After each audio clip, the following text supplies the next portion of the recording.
Death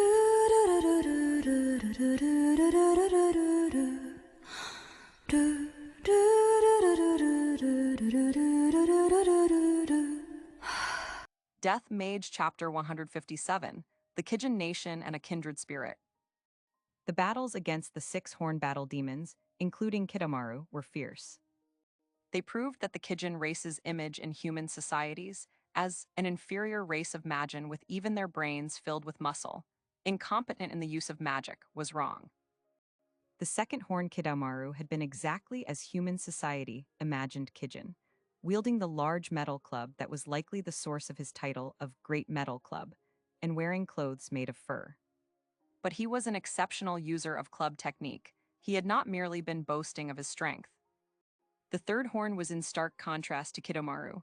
He was a stout, plump, black-skinned Kijin wearing a loincloth, the Thousand Hands Gasuk. He was an exceptional user of unarmed fighting technique. His skill focused on the use of palm strikes and tackles. The fourth horn was a thin, blue-skinned Kijin woman known as the Starlight Shagara, a fearsome kunoichi that used light attribute magic to conceal herself as she attacked. The fifth horn was the Fool Commander Zanju, a famous commander who commanded 5 trained ogres that he had tamed, manipulating them like his own limbs. And the sixth horn, Dowan the Undefeated, was a fearsome shield-bearer, fully clad in a warrior's armor. "Even if I cannot defeat you, I shall at least land one strike."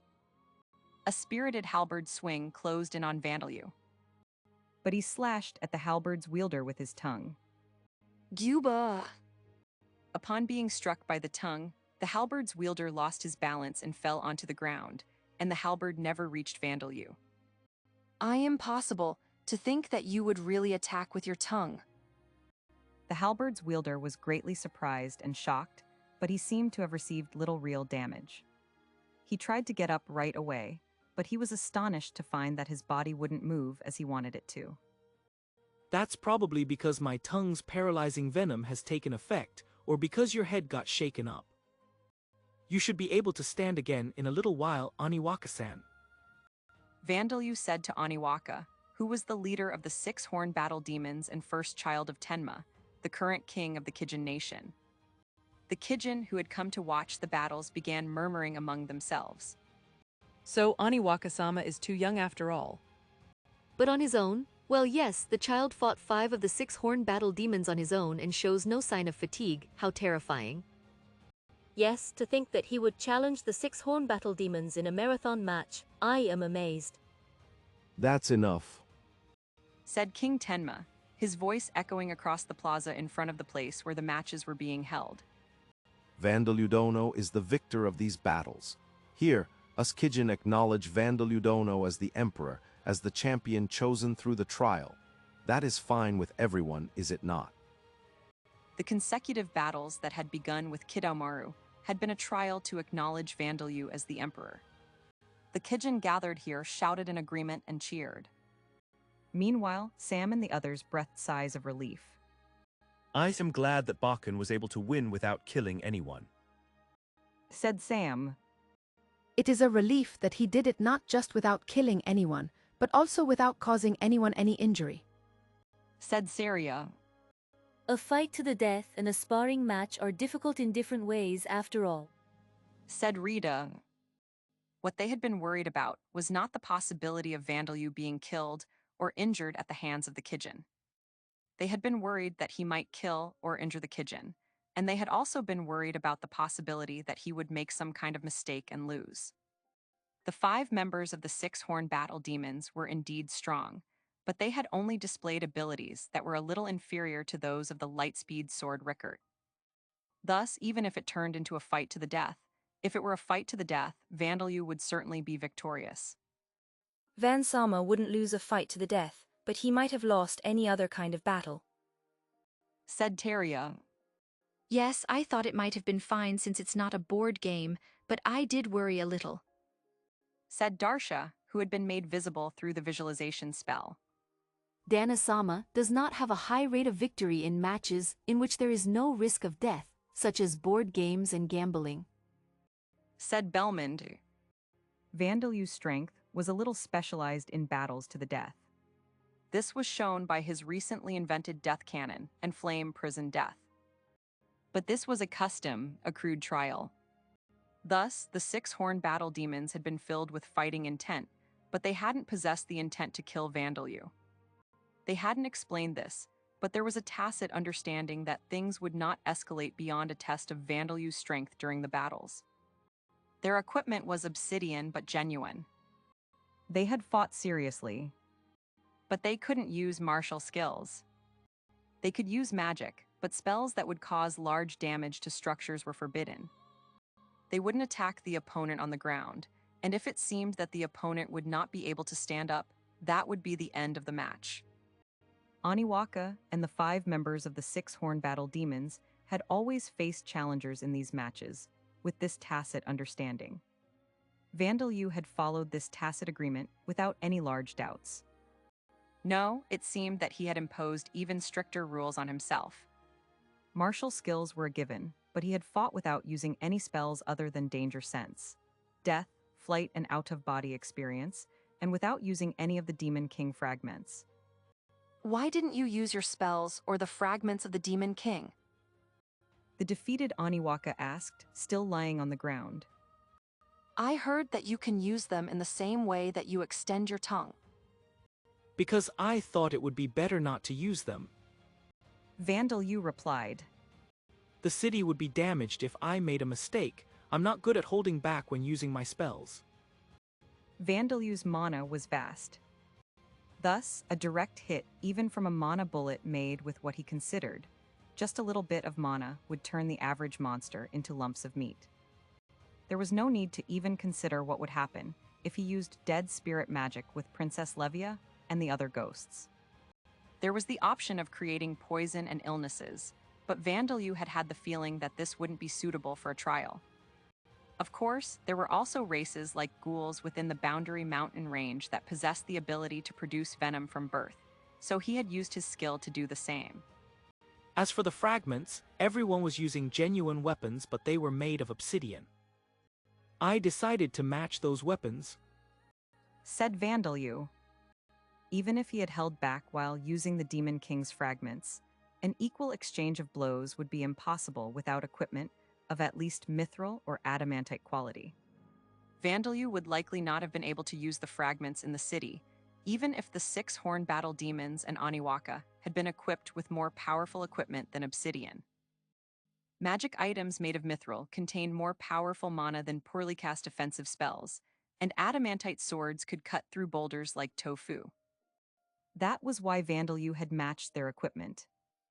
One might think it impressive that he still won the battles after matching them so much, but he had defeated Kidomaru and the others by using out-of-body experience to create spirit clones, the materialization skill to create physical clones, and then coordinated them in battle to win. Thus, he had turned what was supposed to have been one-on-one battles into many-on-one, with only the battle against the Ogre Tamer, the Fool Commander Zanju, being many-on-many.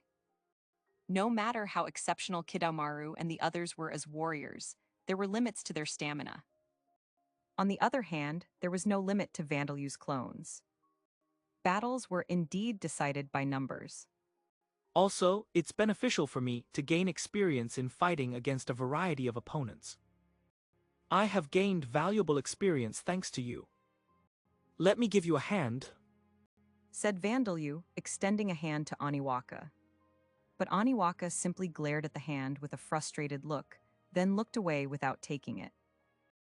Aniwaka-sama, I did tell you. He is not an opponent that you can defeat, said Genkaku, the first horn of the 6 horned battle demons, who had been dispatched as the Kijin nation's representative in the battle against Bujita's army. He helped Aniwaka onto his feet. Sorry about that, He said with a small bow of his head to Vandalyu, who was still holding his hand out. You have shown your strength to Tenma-sama and everyone else here, but my words are not enough to convince Aniwaka-sama. And when Aniwaka-sama tells me that I have not seen your strength with my own eyes, I have nothing to say. What do you mean? Vandalyu asked, restoring his posture as if nothing had happened. But it was not Genkaku, but King Tenma who answered. It is customary in this land for the nation's kings to be chosen by gods. but the gods look at things more deeply than we do. Therefore, there are often times when the gods make decisions that go beyond our understanding. Thus, there is a rule that one who is discontent with the one who is to become king may challenge him, just once. This whole business came about because Aniwaka insisted that this rule should be applied to the emperor.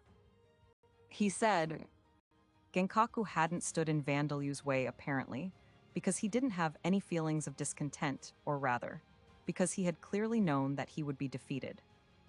No, it was possible that the other members of the six-horn battle demons didn't really feel any considerable amount of discontent towards Vandalu becoming emperor. I apologize.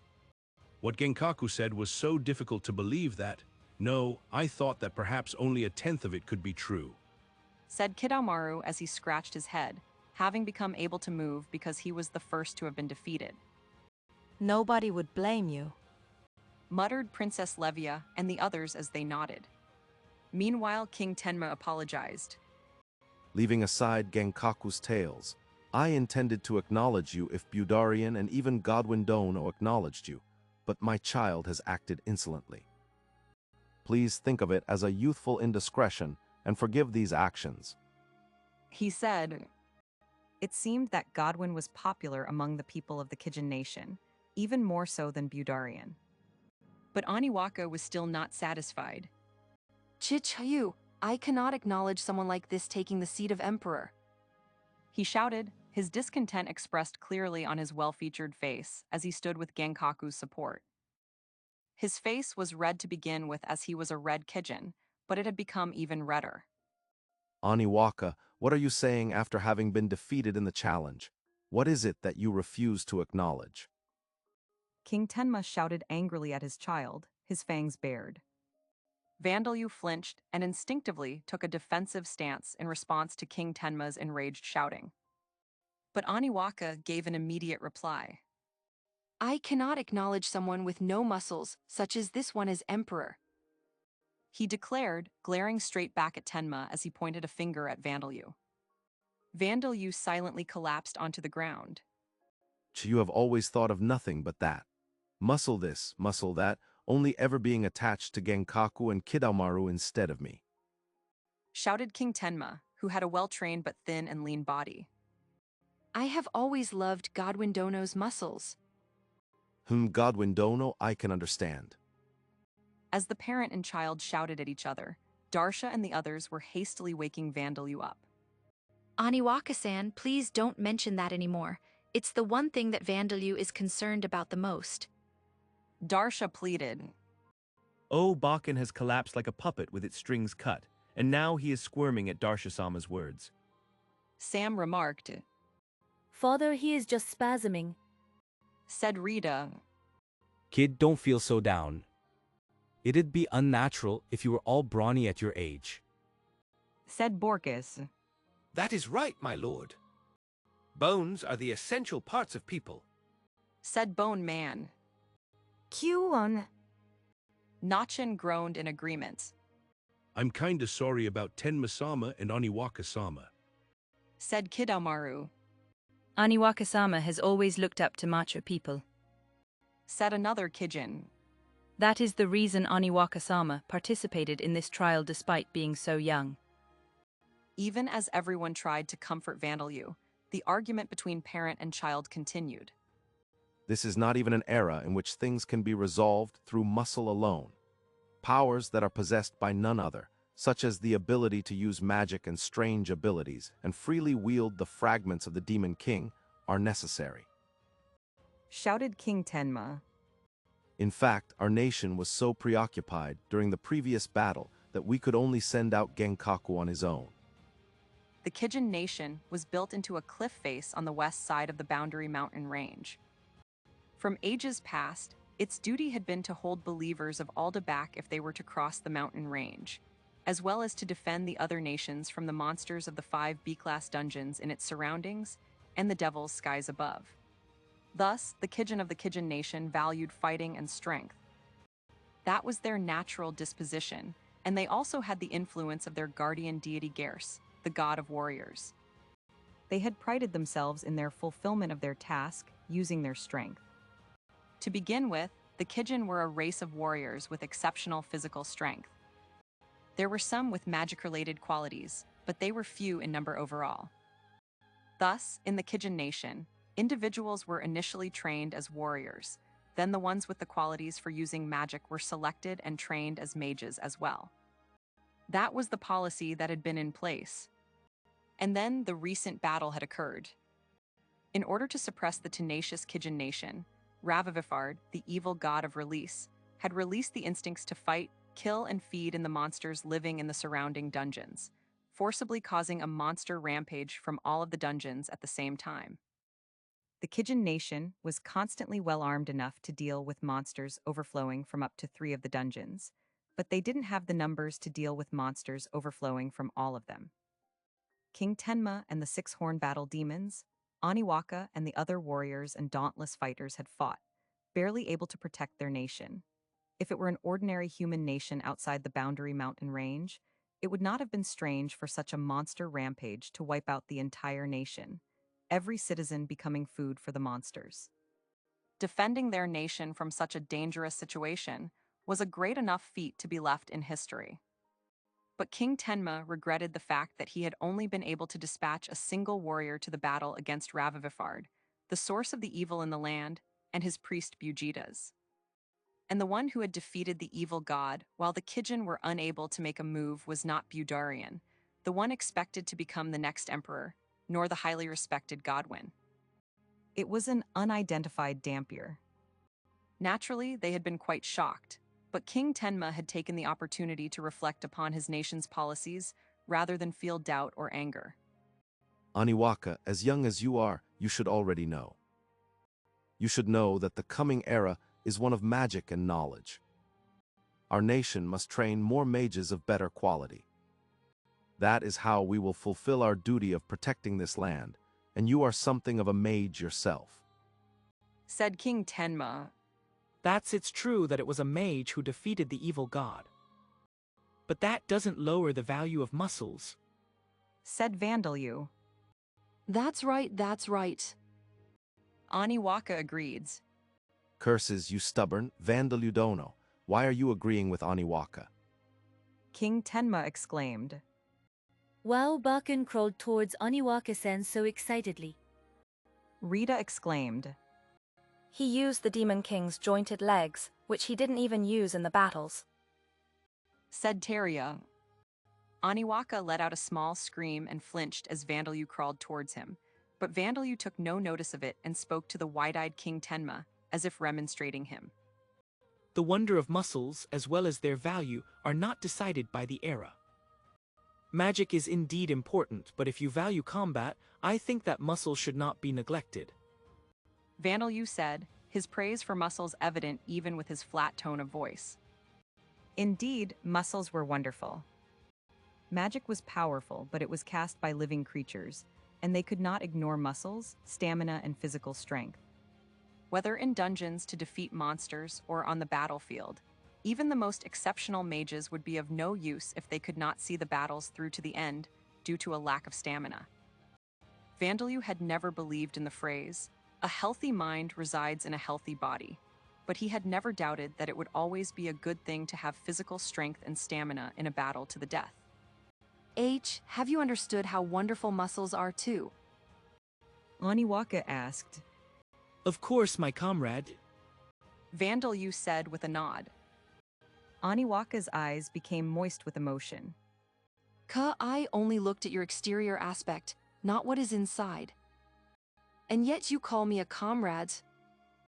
He grabbed and squeezed Vandalu's shoulders. It seemed that he had managed to make amends with the leading candidate to be the next king of the Kijin nation. Well, it's your first time meeting me, so it can't be.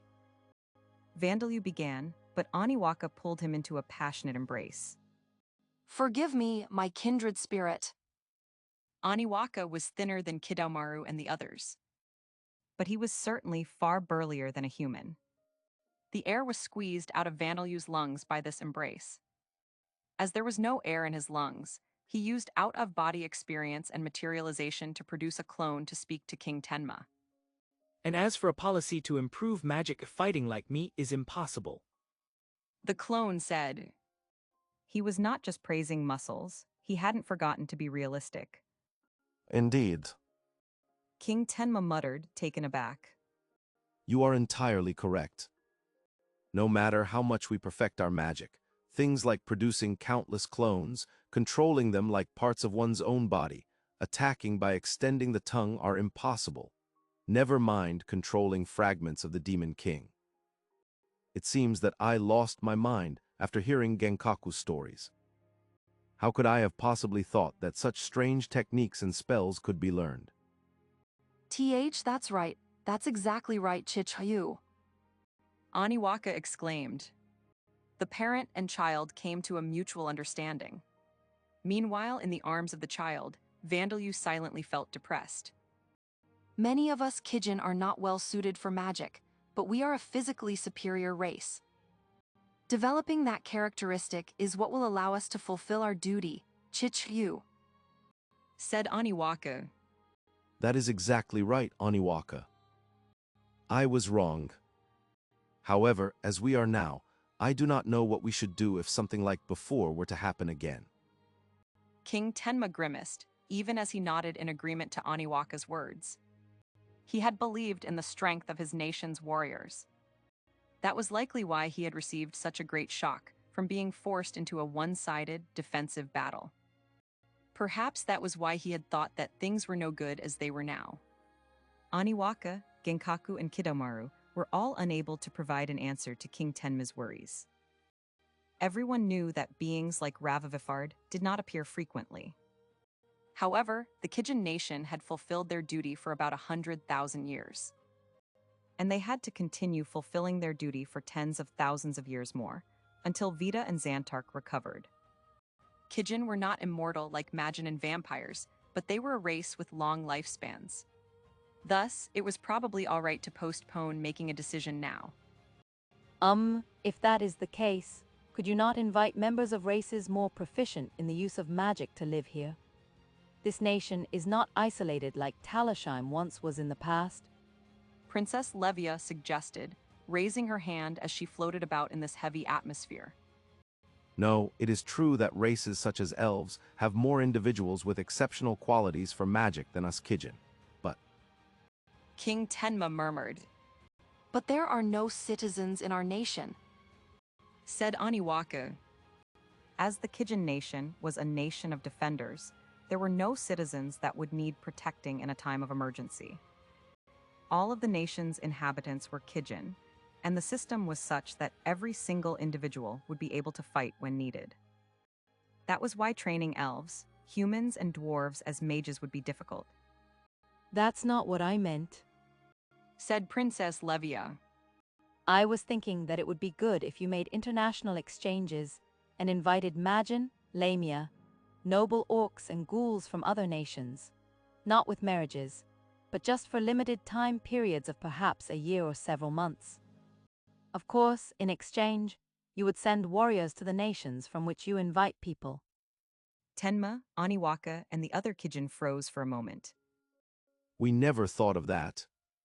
They muttered. Why hadn't Tenma, Aniwaka, and the others not thought of what Princess Levia had come up with very quickly? That was because of their old preconceived notions. Each race within the Boundary Mountain Range had its own nation. There were various reasons for this, such as maintaining a stable population of believers for the gods and ensuring that each race could continue existing on equal terms. This was all needed to protect the inside of the Boundary Mountain Range from the forces of Alda. Also, the gods had created a system where children born between parents of different races would be born as a member of the main race of the nation in which the child was conceived. For example, if the noble orc Budarian and the Arachne princess Cornelia were to mate in the noble orc kingdom, all of their children would be noble orcs. If they were to mate in Zanalpadna, the children would all be Arachne. Incidentally, when neither parent belonged to the main race of a nation in which they conceived their children, the children would be born of both races in equal ratios. But as Budarian was a noble orc, creating children with Princess Cornelia in a third nation would result in all of the children being born as noble orcs. Leaving that aside, due to this system, each nation had avoided migrations on a scale greater than individuals studying abroad or marrying into other nations' families. This was because a decrease in the population of a nation's main race was equivalent to a decrease in that nation's fighting strength. And the fighting strength that each nation possessed had been sufficient up until now. That was why nobody had ever thought of this idea. Despite thinking that things were no good as they were now, King Tenma had never thought of it. While one could attribute that to a lack of flexibility, it was likely due to the strong sense of responsibility he felt for his own nation to fulfill its duty alone. But as Princess Levia said, with a system of exchanging fighters between nations for limited periods of time, no nation would lose fighting strength. In fact, the overall strength of each nation would increase. Of course, there would be more quarrels due to differences between the races, and it would take time for them to start operating effectively. But it wouldn't take more than 100 years for every race to become accustomed to this. Thank you. We will implement that brilliant idea immediately. That is fine, isn't it, everyone? King Tenma asked the other Kijin. The Kijin shouted in approval of King Tenma's decision and raised their fists into the air. I am glad that I could be of use. Princess Levia said with a smile, her flames shining brighter than usual. With the nation surrounded by multiple dungeons, they could gain great profits, but there was a great danger as well. As the first princess of the old Talishheim, Princess Levia likely understood how the Kijin felt. And so began Vandalyu and his companions' visit to the first of the nations, in the Boundary Mountain Range.